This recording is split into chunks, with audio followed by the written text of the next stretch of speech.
So we've heard a lot about crowdsourcing in different contexts, but for the first time in Nairobi, Kenya, we thought about what that looks like when you think about crowdsourcing during elections.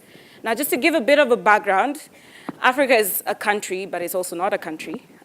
It's a country because we are very similar sometimes, but also very different. So when people say you're from Africa, I also don't know how to navigate that. I can't say I speak even for half of Kenya, where I'm from. But Kenya's in East Africa. The iHub, the Innovation Hub, is a local innovation working space for the budding tech community. Now, it's local, it's also international in terms of the people who come and work from this one space. Ushahidi was mentioned. Ushahidi came up as a result of the violence that came up, as a result of the elections in 2007, 2008 in Kenya. And it's basically a mapping software. What happened was media was shut down, and violence erupted because of rumors and because of this hatred that had already been cultivated. And so what happened is a team of people came together and asked people through their networks to send in SMSs to this central system that would then map all the reports they were getting.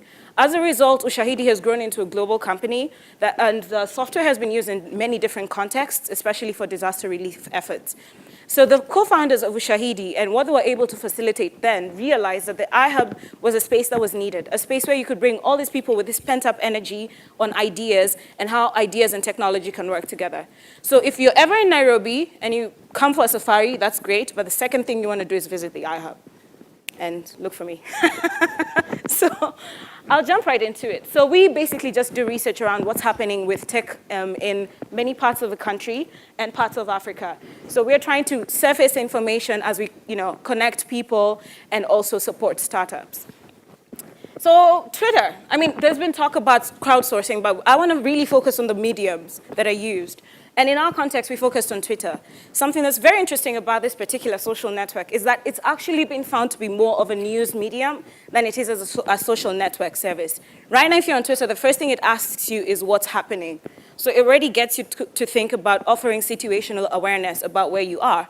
If you compare that to Facebook, which tells you or asks you what's on your mind, it's a bit more about what you're reflecting on. And so Twitter has been found to be a bit more of a news media than a social network.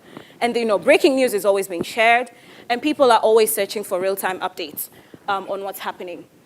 So yeah, we're collecting information from the crowd in inexpensive ways.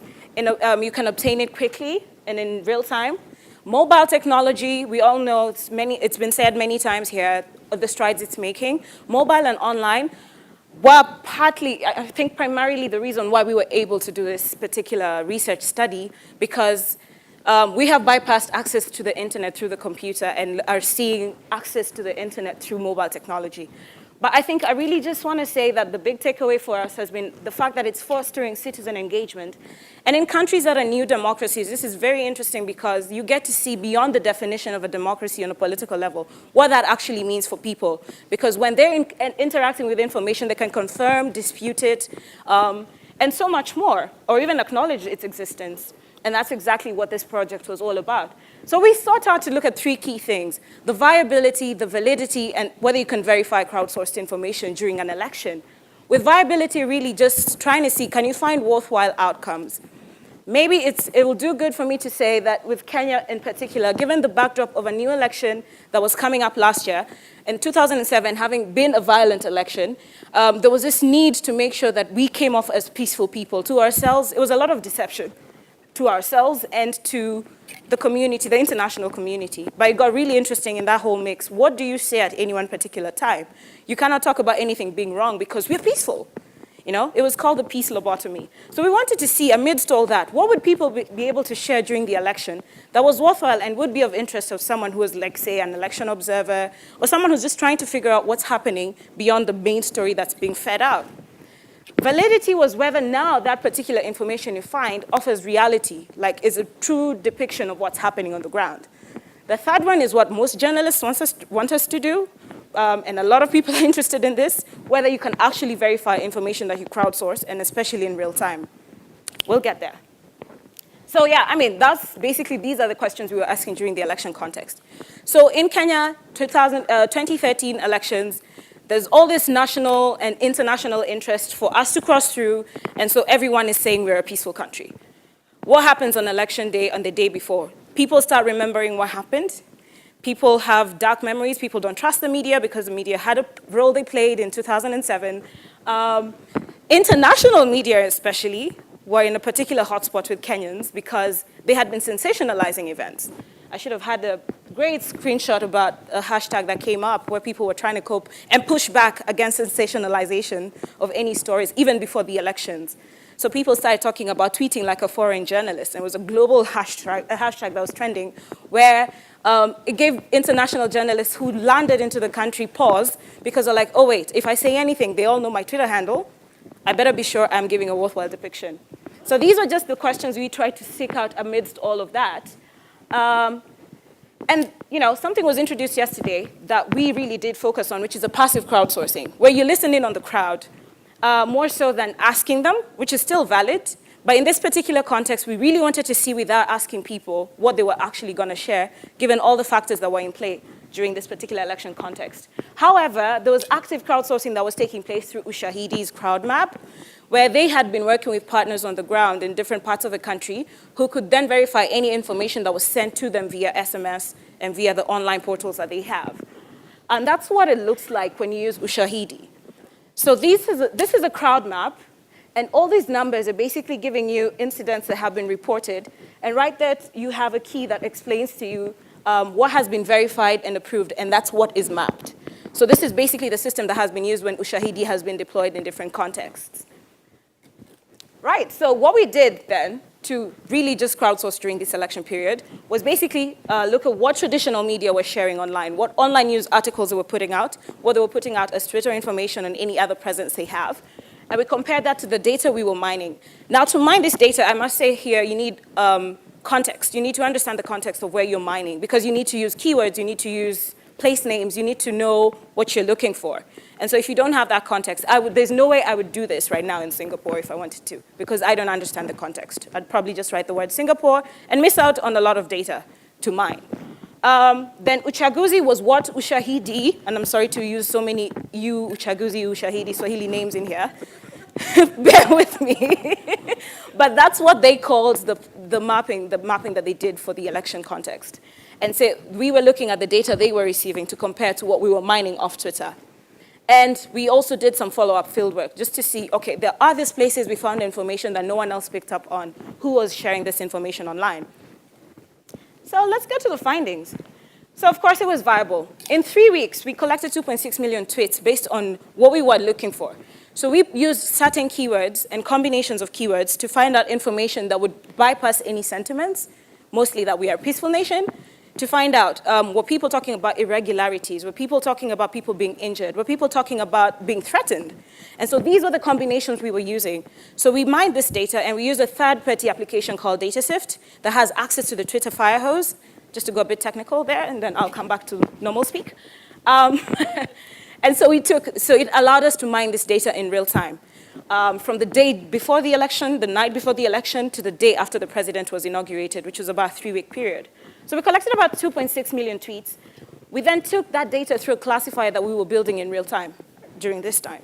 So this is where all the technical people come alive, machine learning. So we trained a classifier to know how to filter out noise, because there's some words we used that we found out are Malay words, but they're names of places in Kenya. So you collect a lot of noise as a result. So you filter all that out. And out of all that, we got 12,000 tweets that were talking about events that were actionable. Either talked about people being killed, people being hurt, and it wasn't necessarily all negative, but was information that is actionable if it's a responder going to the ground. Now, of those 12,000, all the events that were reported by media, local and international, were found in these tweets. And we also found so many other local granular tweets about events in places that maybe were not of interest to the media. And this is where it showed us that Twitter does break news. Those names of places, it's a bit unclear, but what you have there is a diagonal line that shows the lead and lag time between when an incident appeared on Twitter and when it appeared on traditional media. Here, we were looking at traditional media as they shared online, mostly because that was the first place they broke news, based on the culture of what had been happening around that time. Anyone who had any new information would go first to Twitter before they go on TV, and that's not a culture in Kenya. So you find if the president is going to give a press conference, he'll have to tweet about it first, before he goes, to media who may be airing a soap opera in the dead of the day. So that's just the culture there. What's really interesting was one particular incident where when we looked back at the data, we saw the predictive model that built from tension to actual violence in one particular event. So the 2 days before the 29th and 30th of March, we saw people talking about tension building up in one particular city. We found out about this in hindsight. There was a whole 24-hour period between when it was broken on Twitter and when mainstream media, local and international, picked up on it and shared about it. This is after it had already happened. And we assume there's a lot of confusion about, we have seen this as well. We're also on Twitter and we're seeing this. But we're a peaceful country. What do we do? Meanwhile, people are tweeting. So that was a bit of a shocker. I'm going to share an example from a mall attack that happened in September last year. Some of you may have heard about this. Kenya is now one of the global, areas where terror is being really fought, the war against terror. So we found that the first tweet that was shared about this particular terror attack that happened on the mall was someone who was in the area and was just like, what the, WTF, I just had gunshots, right?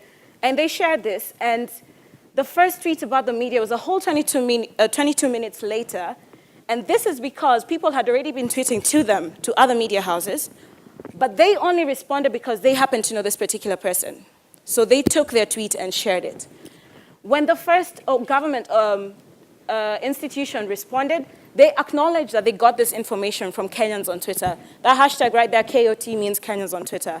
This went to show the usefulness of, a tweet. So in situations where people had already actually ignored it, and for a long time, in the 22 minutes before it was announced, by any media house or any government institution, they had been thinking it was just a robbery incident. But this played out to be a 4-day siege, where people who were in the mall were trying to tweet at government authorities and media personalities, all of whom did not respond to them. So it was a bit tragic, and this showed the power of listening into the crowd. So this is the other third finding as a wrap-up. It all sounds great, but to do it, machine learning is an element that has to come in. So we tried different ways to go through the data, but the best day at the end of the day was supervised learning for machine learning, which once you have put in all the key variables took us less than a second to finally go through the data. I was trying to figure out how much time I have left there. So, and that particular incident that I was talking about, the mall attack, showed us that we could only retrace the first 20, 30 minutes because we did it manually, given the fact that we were all in shock and trying to figure out what the hell was happening. But it showed us that when you have means to then trigger you, to notify you that something is happening based on all the keywords you put in, there's a way you can get around to filtering and making news elements faster than you would by waiting for your correspondents on the ground, especially for media, to go out there and figure out what's happening. People will likely be sharing this stuff online. And so come learn about Kenya, Google Kenya, check out Kenyans on Twitter. They make a lot of interesting noise. We will probably be opining about Ukraine. So if you ever see Kenyans tweeting about Singapore, it's because, and I've mentioned this to some of you people, the master plans that we used to build the city were actually for Kenya, for Nairobi, which is our capital city. We never effected them. So anytime a Kenyan is in Singapore, they come with such schadenfreude. They're like, oh my God, this is what we could have had. So you'll occasionally find that about Kenyans on Twitter. We're expressive like that. So lastly, really, we came up with a framework. This was after looking through this particular process, and it's really a guide to walk you through what considerations you should keep in mind when you want to do crowdsourcing, especially around a political event. What's the kind of data you desire? So there's a whole set of questions there. The freedom and risk factors that you have to consider. So what we found was that much as there was this peace idea that was being propagated, people still took, well, it wasn't really a risk, a chance, the democratic right to express themselves and talk about the irregularities that were taking place. That was a factor of internet freedom. It was a factor of the press not kind of having their freedom. The political risk may so-so, like people were saying, regardless of whatever happens, happens. And just all the different factors that came into play, and the fact that the Electoral Commission wanted to know about this information, even though they were going to do nothing about it. There's the technology-based factors to consider, and all these give you all these crowdsourcing options that you can try out. So you can download the report and the crowdsourcing framework. The visual is a basic breakdown of what we did, and the particular document gives you a walk through the Kenyan election if you want to learn Kenya in 5-10 minutes. And so please do get in touch. We actually do want to have this framework tested out in different countries. And so, yeah, thanks. All right, great. And Jira, thank you very much. You were like on a roll. You were right on time. I saved everybody time. Perfect. And I'm an African. We talk a lot. Well, you know, since you save a lot of time. What does it take to set up something like data set? Because you're looking at a lot of data. Yes. Something like that. So how do you actually start setting up? So with DataSift, because it has access to the Twitter firehose, you kind of have to pay for it. So it's a pay-as-you-go model. And that's a downside to it, but what we are trying out now is testing out how you can use a streaming API and search API, which are free, to get as much information as possible. And especially for journalists or other fast responders, to give them a sense of what to follow up on, which ties to the whole journalistic principle of you will not get all your information from these places, but you sure will get some leads. So DataSift is a bit pricey, so you'd have to have the budget for it. But we found that there are other ways to hack around, and so we're building our own systems around how you can use these APIs. It will all be available open source, so check out the iHub website, which should be there, ihub.co.ke. Yeah.